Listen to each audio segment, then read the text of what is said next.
Shalom everybody, Shalom saudara-saudara yang terkasih di dalam nama Tuhan Yesus. Kembali saya, Captain Rico Setamavela, on air again, live again. Akhirnya kemarin keadaannya berantakan, jadi belum bisa live memenuhi permintaan saudara-saudara terkasih. Hari ini izinkan saya share sedikit mengenai pengalaman saya kemarin menghadapi COVID-19. Wow, penyakit yang luar biasa, cukup menyakitkan. Saya ditanya kapan awal kenanya, saya nggak ingat. Tetapi waktu itu akhir Februari saya terbang ke Jeddah, keadaan saya sedang sakit. Tiba-tiba sakit pagi itu, saya sampai dokter datang ke pesawat, kasih obat sama saya, periksa, tapi saya dinyatakan oke, saya terbang. Kemudian saya nyampe di Indonesia, nggak berapa lama kemudian saya terbang lagi ke Jeddah. Hari itu saya agak nggak enak badan, tetapi masih oke. Sampai di Jeddah langsung kembali ke Jakarta lagi. Nah, pada saat tanggal 8 itu saya kena panas atau demam tinggi.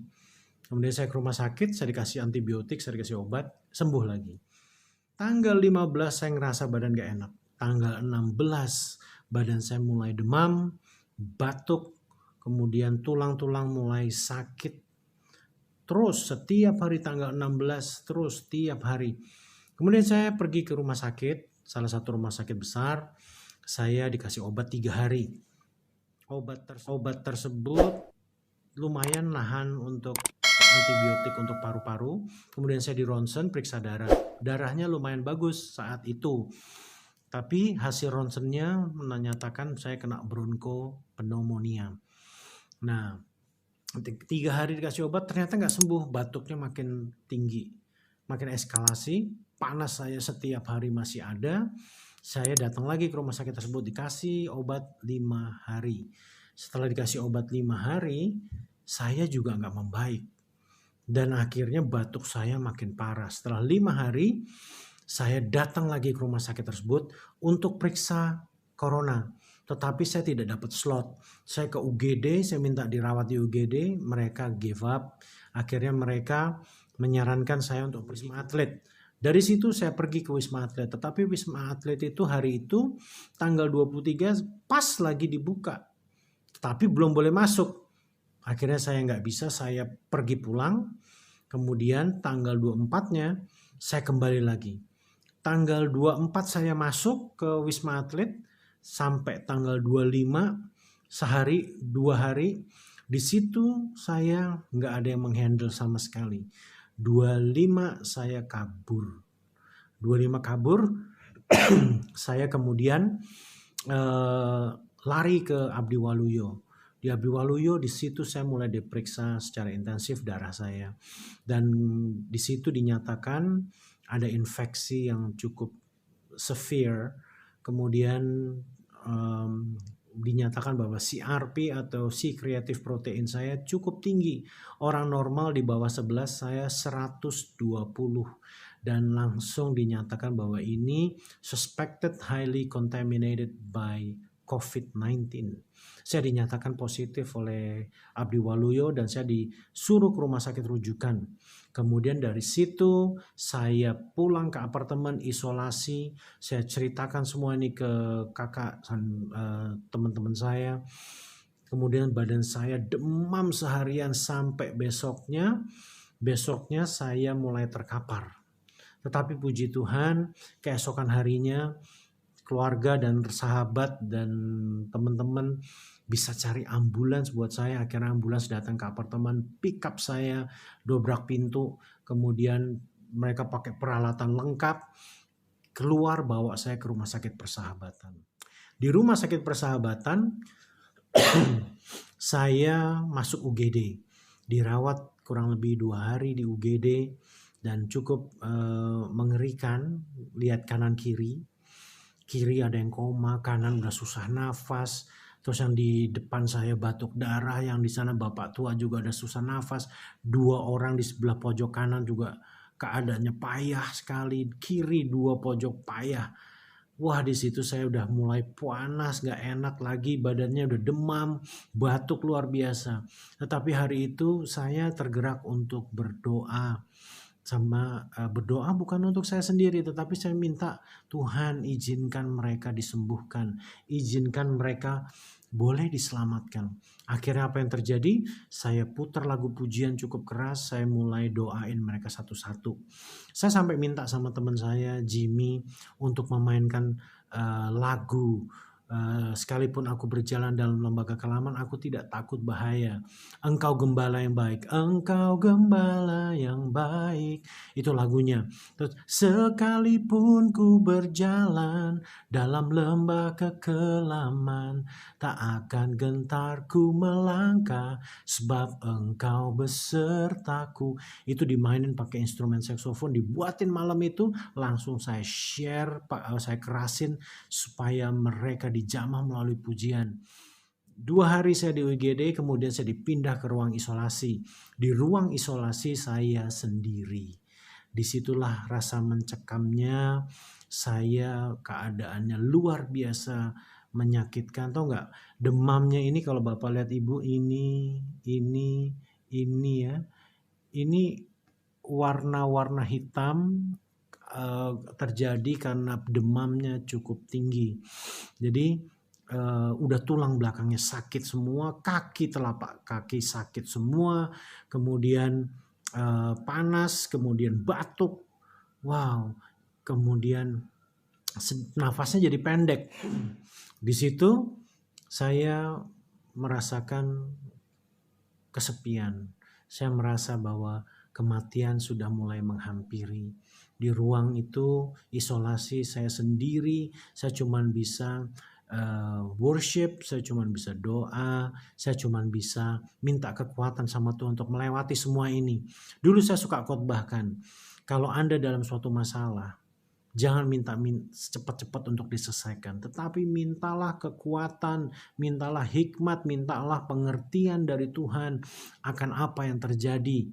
Mintalah Tuhan memegang tanganmu supaya engkau bisa melewati, dan itu saya minta. Saya kemarin mau minta kesembuhan rasanya malu banget. Kenapa? Karena Tuhan sudah terlalu banyak buat sesuatu yang ajaib dalam hidup saya. Karena begini, keadaannya semakin kritis. Saya mulai menghadapi kematian saya, tetapi saya bilang sama diri saya nggak boleh khawatir. Justru kamu harus bahagia kalau kamu harus menjumpai kematian kamu. Wow, saya ditantang sama diri saya sendiri. Daging, jiwa saya lemah, nggak sanggup, tetapi roh saya, dengan demikian roh saya luar biasa termotivasi. Akhirnya setelah 2 hari apa 3 hari di isolasi, saya dipindah ke isolasi yang ada pasien lain. Dan saya yakin sekali kenapa ini saya dipindah, karena memang ternyata ada rencana Tuhan yang harus saya penuhi sekalipun saya sekarat, sekalipun saya terkapar. Amazingly saya tadinya nggak mau, tetapi keadaan membuat saya harus tetap pindah karena ruangan sangat terbatas dan ruangan ini mau dipakai 2 pasien. Akhirnya saya dipindah, ketemu dengan pasien baru. Di situ saya pada saat saya masuk, saya udah mulai kenal sama dia. Kemudian saya tanya sama dia, boleh nggak saya berdoa buat Anda? Boleh nggak saya bacakan firman? Kemudian saya putar lagu-lagu. Dan dia secara manusiawi mungkin hatinya menolak, tetapi dia berkata, oh iya saya mau didoain. Keadaan saya lagi payah sekali. Panas tinggi itu seperti badan dicabik-cabik. Kemudian hari itu saya bilang sama Tuhan, Tuhan, aku serahkan nafasku yang terakhir ke tangan Tuhan. Aku serahkan hidupku sepenuhnya ke dalam tangan Tuhan. Saya mau nafas terakhir saya tetap memberitakan Injil dan menyatakan bahwa Yesus adalah Tuhan kepada siapapun. Dari situ saya mulai berdoa buat dia, saya ceritain tentang bagaimana keselamatan itu hanya melalui Yesus. Kemudian dia mulai dengar dan dia mulai mengamini. Saya berdoa untuk kesembuhan orang itu. Saya nggak pernah minta kesembuhan untuk saya karena saya tahu bahwa saya udah diambangkan. Lebih baik saya persiapkan diri saya sendiri untuk menghadap Tuhan. Saya minta ampun atas kesalahan dan dosa-dosa, kelalaian apapun, tiap saya cuma konsen di situ. Saya naikkan pujian, saya baca firman, keadaannya payah. Tetapi hari itu amazingly setelah tiap hari kita share doa, suatu saat pasien ini bertanya, kok nggak diputar lagi lagu rohaninya. Wow, saya bilang, iya ini saya putar sekarang. Itu dia merasa diberkati dengan firman-firman yang dibaca. Sehingga pada saat beberapa hari kemudian, dia dinyatakan boleh pulang dan sembuh. Amazing sekali bagaimana Tuhan bekerja, mujizat itu masih ada sampai sekarang. Dan akhirnya dia pergi, dia menggenggam tangan saya, terima kasih untuk doanya, terima kasih untuk makanan yang saya share, saya punya makanan saya kasih sama dia, punya buah saya kasih, punya minuman saya kasih semua ke dia. Dan he felt so happy, walaupun I am in a very painful situations. Hari itu dia keluar. Suatu saat, pada saat sebelum dia keluar, badan saya lumayan enak suatu hari. Saya baca firman sambil duduk. Baca firman itu, sekian banyak pasal dengan suara lantang, pasiennya mendengarkan, ikut dengerin. Setelah saya tutup Alkitab, saya berbaring. Wow, saya baru berbaring, itu rasa mual, muntah langsung nyikat sampai sini. Dari bawah sampai atas. Waduh, saya tahan-tahan kan setelah udah saya bilang sama dia dokter, tapi dirawat sama saya. Dok, saya mau muntah. Dia bilang, dia langsung berdiri dengan infusnya, dia datangin saya. Muntahin aja. Kemudian saya udah gak tahan, saya bangun dari tempat tidur, saya nengok ke kiri, muntah cairan banyak sekali sampai di lantai. Dan mulai hari itu saya demamnya mulai turun, badannya mulai agak enakan sedikit. Saya percaya di situ firman membersihkan segala virus penyakit saya. Hari itu saya nggak pernah muntah, saya nggak pernah mual. Walaupun ada mual sedikit, pusing, tetapi tidak sedahsyat kemarin yang tiba-tiba habis baca firman saya dikuras habis. Kemudian saya yakin itu virus dikeluarin sama Tuhan. Karena firman yang luar biasa dahsyat. Mulai dari situ, baru keesokannya saya mulai dites COVID. Ya, di swab. Kemudian besoknya lagi saya dites lagi, besoknya lagi dites lagi. Dan saya belum tahu hasilnya sampai saat itu. Setelah pasien ini keluar, datang pasien satu lagi. Parah sekali keadaannya.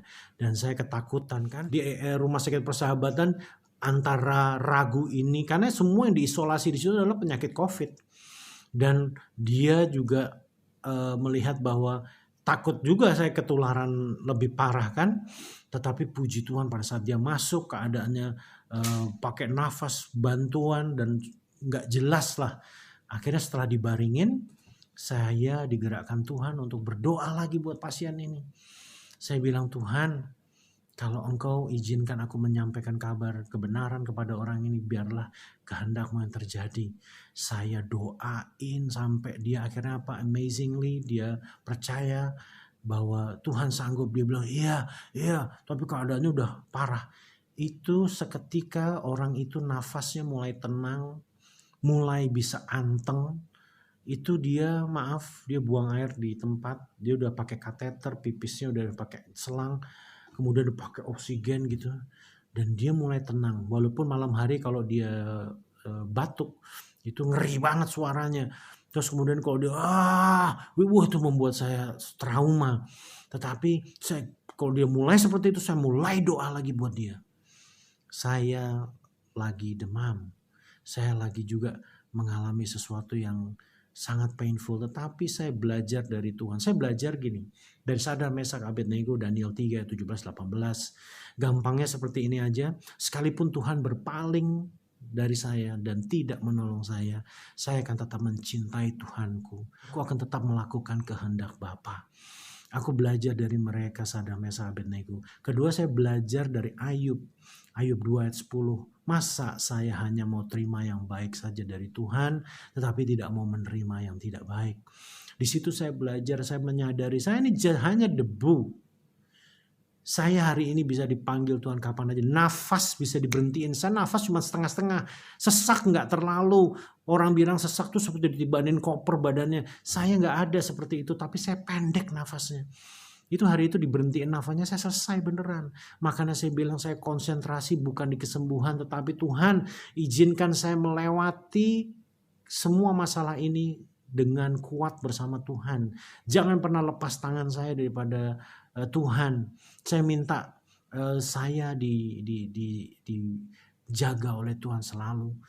Walaupun saya harus mungkin menghadapi kematian, saya yakin mati saya ada di tangan Tuhan. Jadi hari itu keadaannya benar-benar cukup mengerikan, dan saya kalau secara manusia udah khawatir, udah hopeless, tetapi enggak. Amazing, Tuhan buat badan saya lemah sekali di lembah kekelaman, tetapi my spirit is on fire. Tuhan kasih roh yang menyala-nyala. Setiap perawat yang ketemu saya doain. Setiap dokter yang ketemu saya doain. Kau kuat, hanya di dalam nama Yesus kekuatan mujizat itu terjadi. Cleaner semua saya doain. Siapapun masuk ruangan sebelum dia nyuntik, sebelum apa, saya bilang engkau harus percaya kepada Isa Al-Masih, Kristus Yesus, Tuhan dan penebusanmu. Kamu harus percaya dalam keadaan seperti ini. Semua mengamini, alhamdulillah, whatever they say. Wow, amazing. Saya tetap memberitakan Injil. Saya hanya mau bilang sama Tuhan, Tuhan, saya nggak mau lalai lagi. Saya nggak mau terlambat menyatakan Injil itu kepada siapapun. Dan hari itu, pada saat saya tidak memikirkan diri saya sendiri, saya melihat amazing sekali Tuhan buat thousands of people pray for me. Ada yang dari Australia, ada yang dari pelosok-pelosok manapun, dari banyak tempat lah. Kemudian ada satu sahabat saya namanya Om Frank, dia worshiper. Kemudian saya ditelepon tanpa basa-basi, saya disamber dengan suara yang dia teriak. Dia berdoa kepada saya untuk kesembuhan saya dan jamahan Tuhan. Dan itu terjadi mulai pelan-pelan sama diri saya. Saya ngerasain sesuatu yang luar biasa menjamah saya. Saya kerasa banget badan saya mulai, wow, kenapa ini? Tapi saya mulai aminin, saya mulai worship spontan, saya mulai perkatakan amin, haleluya, terima kasih Om Frank, thank you very much for your prayer. Itu lagi panas-panasnya. Demam saya ngeri banget. Itu gak enak banget. Dan tahu gak kalau demam? Itu seperti roh jahat datang sama saya. Kemudian bau obat yang saya minum semua keluar nguap dari badan saya. Dan baunya kayak formalin. Formalin seperti orang kalau meninggal dikasih formalin. Jadi saya tuh bayangannya udah mati kapan aja. Wow, saya bilang suatu pengalaman yang sangat luar biasa berjalan sama Tuhan. Hari itu saya minta juga sama Tuhan, saya mau diberi roh seperti ke-12 murid Yesus yang berani mati untuk mengabarkan Injil. Saya minta sama Tuhan, kalau memang saya masih hidup, saya akan lakukan. Saya minta roh itu ada padaku. Dan suatu saat mulai berangsur-angsur, tetangga saya, pasiennya mulai bisa ngobrol, saya kasih buah lagi, saya kasih apa yang ada pada saya. Terus saya berkati tiap hari, saya share firman Tuhan, saya doain. Sampai akhirnya suatu saat tanggal 2, tanggal 3 saya diperiksa pagi, saya dinyatakan boleh pulang. Itu ronsen, tiap hari saya di ronsen, badan saya jebol kali. Tapi ya amazing, Tuhan menyertaiku. Di saat itu saya keluar, saya kan masuknya didorong gak begitu sadar. Pada saat saya keluar, ternyata tempatnya itu lorong kanan kiri, bangsal-bangsal, tempat isolasi. Saya bisa lihat dari kaca, semua pasien COVID keadaannya parah, dia pakai alat bantu nafas, semua baju dibuka, dikasih alat, I don't know what is that. Kemudian saya mulai doain setiap satu-satu, merinding, saya takut. Kenapa? Wow, ini udah ruang kritis. Pada saat saya diizinkan pulang sore itu, saya setelah mandi, saya lewati bangsal-bangsal itu, kemudian saya berdoa, dan akhirnya saya mencapai pintu terluar untuk briefing dengan dokter di taman.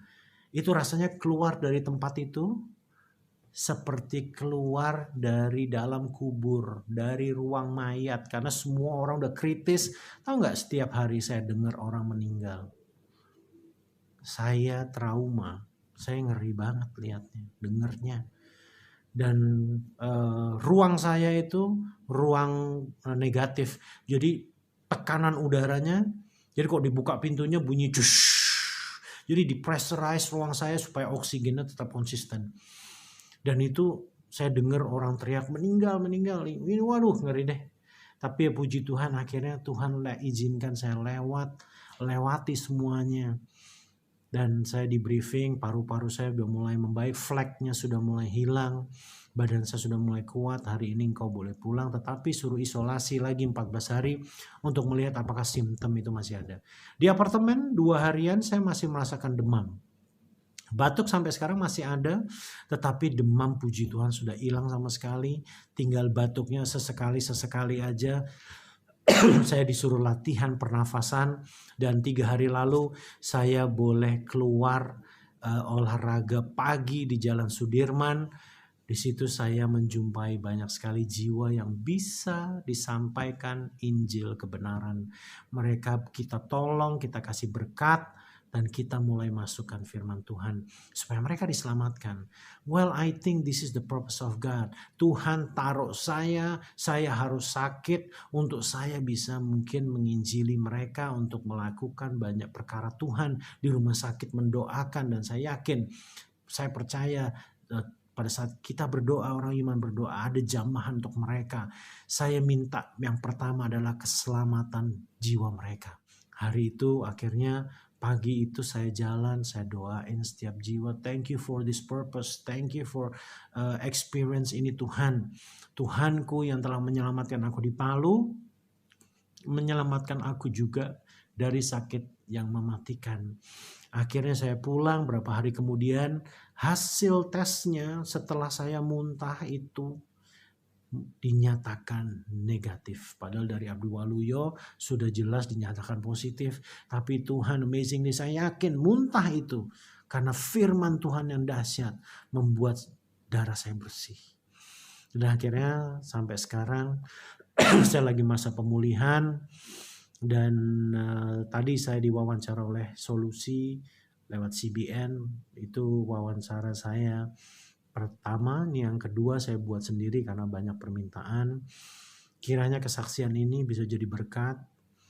Don't think about your own self. Think about others. Keselamatan orang lain. Pada saat kita memperhatikan orang lain, engkau akan diperhatikan sama Tuhan. Pada saat engkau memberkati orang lain, engkau akan diberkati Tuhan. Tanpa harus kamu minta, tanpa harus kita minta. Trust your God. He knows what He's doing on you. Yang menjadi masalah kadang-kadang kita terlalu banyak minta sama Tuhan tanpa mengerti sebetulnya dia tahu nggak sih, gitu loh. Knowing your God is the most important. Faithful God. You have to have a faithful to God. Because your God is a faithful God. Setialah sama Tuhan. Percayakan semuanya sama Tuhan. Dan sekalipun aku berjalan dalam lembah kekelaman, aku tidak takut bahaya sebab Tuhan menyertaiku. Mazmur 23 ayat 4. Dan itu menjadi pegangan hidup saya. Pengalaman di Palu pun saya menggunakan ayat itu. Dan sekarang aku pakai lagi ayat itu. Terima kasih udah mendengarkan kesaksian ini. Kiranya menjadi berkat. Dan saya pun boleh share pengalaman ini. Sebetulnya sekali lagi ini bukan testimoni tentang saya. It's about your God. It's about our God. He is a living God. Tuhan yang hidup. Tuhan yang nyata. Yang setia. Yang perkasa. Menyertai hidupmu dan saya. Kita harus doain para perawat. Kita harus doain para dokter, cleaner yang bekerja di rumah sakit. Semuanya. Kita bekerja, kita berdoa juga untuk ojek online. Itu orang kirim vitamin, orang kirim baju untuk saya, orang kirim apa aja lewat mereka loh. Mereka 24 jam kalau Anda mau kirim apa aja mereka selalu on. Dan itu kita doain mereka, kita berkati mereka. Kita berdoa untuk tentara yang 24 jam kerja, polisi, pemerintahan. Kita doain mereka adalah hero of this country. Dan mereka adalah orang-orang yang layak menerima keselamatan, layak menerima berkat dari Tuhan juga. Doalah untuk bangsamu ini agar mereka berbalik dari jalan yang jahat, kemudian menerima keselamatan di dalam nama Tuhan Yesus. Sekali lagi, saya Captain Rico Setamavela, trust your God. Pengalamanku, mungkin pengalaman yang viral 2, tapi sebelum-sebelumnya saya punya cerita yang luar biasa bersama Tuhan. Simple aja. Mobil saya dulu pernah diisi bensin sama Tuhan. Tapi nanti saya ceritanya one day ya. Tetapi memang yang viral 2 ini sih. Tapi thank you once again for watching. God bless you. And salam penginjilan. Jangan lupa yang terpenting adalah amanat agung di dalam hidup kita. Lakukan itu setiap kita. Lakukan amanat agung. Selamatkan jiwa-jiwa. Maka engkau akan berjalan dan engkau akan melihat tangan Tuhan menyertaimu. Terima kasih, Tuhan Yesus memberkati. God love you and I love you. And once again, God bless you. Terima kasih buat keluarga yang telah pontang-panting untuk saya. Terima kasih untuk sahabat-sahabat saya terkasih yang telah menolong saya, yang berdoa untuk saya. Thank you for everything. I don't know how to repay, tetapi aku percaya blessing dari Tuhan is upon you all. Memberkati semua kalian yang telah berbuat banyak untuk saya. Terima kasih untuk segala-galanya. Thank you for watching. God bless you. Bye-bye.